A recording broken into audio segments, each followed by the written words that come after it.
फिर जमात दावा के सरबराह हाफिज सईद को दहशतगर्दी के इल्ज़ाम में 10.5 साल कैद बोल गई है। हाफिज सईद पर कितने मुकदमात हैं? कभी पाकिस्तान का असासा करार पाने वाले हाफिज साहब क्यों मुश्किलात का शिकार हैं और उन पर कितने मुकदमात का फ़ैसला हो चुका है, कितने मुकदमात बाकी हैं, इन मुकदमात का FATF से कोई ताल्लुक़ है या नहीं है।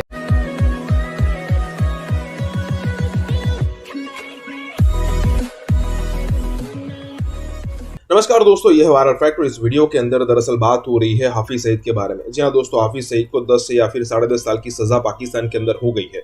अब ये सजा कैसी होगी ये हम सबको पता है, क्योंकि वहां पर उनको लग्जरियस लाइफ दी जाती है। अब सिचुएशन यह है कि कुछ दिनों पहले मैंने एक वीडियो देखा था जिसमें कहा गया था, मतलब डिफेंसिव ऑफिस जिसमें मेजर गौरव आर्य आते हैं, उसमें दूसरे जो एंकर होते हैं वैभव सिंह, उन्होंने कहा था कि पाकिस्तान के अंदर एक अजीब सिचुएशन ये होती है कि जब कभी भी आतंकवादी कोई जेल के अंदर बंद होता है तो उसके घर पे बच्चे पैदा होते हैं। मतलब ये देखने वाली बात थी। उन्होंने अच्छा खासा टोंट किया था यहाँ पे। मतलब उनका कहना ये था कि ये जो आतंकवादी है उनको खुली छूट दी जाती है, वो अपने घर वालों से मिल सकते हैं, घर पे कई दिनों रह सकते हैं और इसीलिए उनके घर पे बच्चे पैदा हो जाते हैं। मतलब कि जब FATF की सिचुएशन आती है, रियलिटी तो ये है कि जब FATF की सिचुएशन आती है, जब उसकी डेट नज़दीक आती है, तब पाकिस्तान दिखावे के लिए कुछ ना कुछ ऐसी चीज़ें करता है जिससे FATF को लगे कि भाई नहीं, पाकिस्तान ने कुछ जो हमने पॉइंट दिए हैं उस पर उन्होंने काम किया है। लेकिन FATF में जो बंदे बैठे होते हैं वो पागल नहीं होते, उनको भी थोड़ी सेंस होता है, थोड़ा सेंस होता है कि भाई ये हमको दिखाने के लिए काम किए गए हैं। तो इसी ड्रामे पे यहाँ पे बात हो रही है। तो दोस्तों देखते इस वीडियो को। हाफिज सईद साहब, प्रोफेसर हाफिज सईद को एक और मुकदमे में 10.5 बरस कैद की सज़ा हुई है।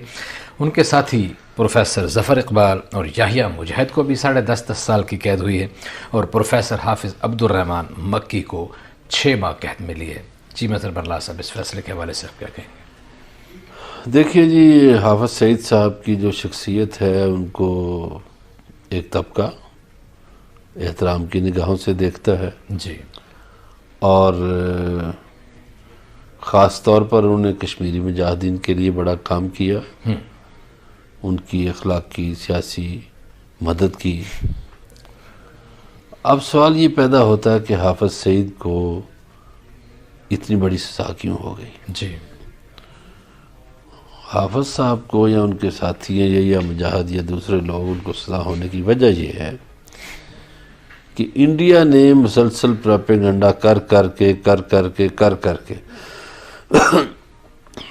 अब पिछले जो 10 साल पाकिस्तान पे गुजरे थे ना, वो आपने कुछ तो ओबामा ने लिख दिए ख्यालात, जी हाँ, सामने आ गए। ये जो 10 साल टेन्योर था पीपल्स पार्टी का और नून लीग का, तो उसमें ऐसी कोताहियाँ हुई कि हमारी सफारतकारी चुप रही, ख़ास तौर पर नवाज शरीफ के दौर में। तो जिसको मर्जी इंडिया ने दहशतगर्द करार दिलवा दिया, कभी वो बहावलपुर वाले जो साहब थे उनको, कभी हाफिज सईद को, और इंटरनेशनली कहलवा दिया। अब चूँकि जब इंटरनेशनली आपको दहशतगर्द कहा जाए तो ज़ाहिर यहाँ भी मुकदमे बनते हैं। अब उस मुकदमे का फ़ैसला एक जज साहब ने किया, ख़ुसूसी अदालत के जज ने किया। वो जो सज़ाएँ उनके दी हैं, मैं समझता हूँ कि उनके ख़िलाफ़ अपील तो हो सकती है, मगर कानून का एहतराम भी करना चाहिए। यानी इन सज़ाओं के ज़िम्मेदार भी नवाज शरीफ ही है। नवाज शरीफ इसलिए ज़िम्मेदार है कि नवाज शरीफ ने जब हाफिज सईद साहब को, मैंने अर्ज़ किया ना कि उन्हें एक बड़ा ख़ास तबका, जिहाद करने वाला तबका बहुत पसंद करता है। तो नवाज शरीफ साहब लोगों ने ये किया कि जब हाफिज साहब पे इंडिया इल्ज़ाम लगा रहा था, ये नवाज शरीफ लोग चुप रहे। जब हाफिज साहब का मुकदमा वो इंटरनेशनली लेकर चला गया UN में और हाफिज साहब को दहशतगर्द करार दे दिया गया। अब देखिए, पहले नवाज शरीफ इनसे वोट भी लेते रहे, अब फिर उन्होंने 2018 के इलेक्शन में मिली मुस्लिम लीग के नाम से इलेक्शन बनाई थी। ठीक है जी, बिल्कुल ऐसे। तो गुजारिश ये है कि ठीक है, उनको सज़ा हुई है, एक पाकिस्तानी जज ने दी है। मैं अदालती फैसलों पर तो ज़्यादा तबसरा नहीं कर सकता, बिल्कुल ऐसे, लेकिन मुझे ये अंदाज़ा है कि अपील में जा सकते हैं वो। और हाफिज सईद साहब जुलाई 2019 से गिरफ्तार हैं। उन पे 4 मुकदमात के फैसले सुनाए जा चुके हैं और उन पर 41 मुकदमात कायम किए जा चुके हैं। 4 मुकदमात के अलावा बाकी छोटे मोटे 24 मुकदमात जो हैं उनके भी फैसले हो चुके हैं, जबकि 2 फरवरी को इसी जज जनाब अरशद भुट्टा साहब ने 2 केसेस में उनको 11 साल कैद और 30,000 रुपये जुर्माने की सज़ा सुनाई थी। अच्छा, पूछना ये है कि आपने ये बताया इंटरनेशनल कोर्ट ऑफ जस्टिस में दहशतगर्द करार दिए गए और इस वजह से भी ये सारे मुकदमात हो रहे हैं, तो इनका कोई FATF से भी कोई ताल्लुक बन रहा है? बिल्कुल बन रहा है जी, क्यों नहीं बन रहा। देखिए, FATF के हमने 27 में से 22 निकात पर अमल किया था, 5-6 रह गए। उसमें सबसे बड़ा था मनी लॉन्ड्रिंग।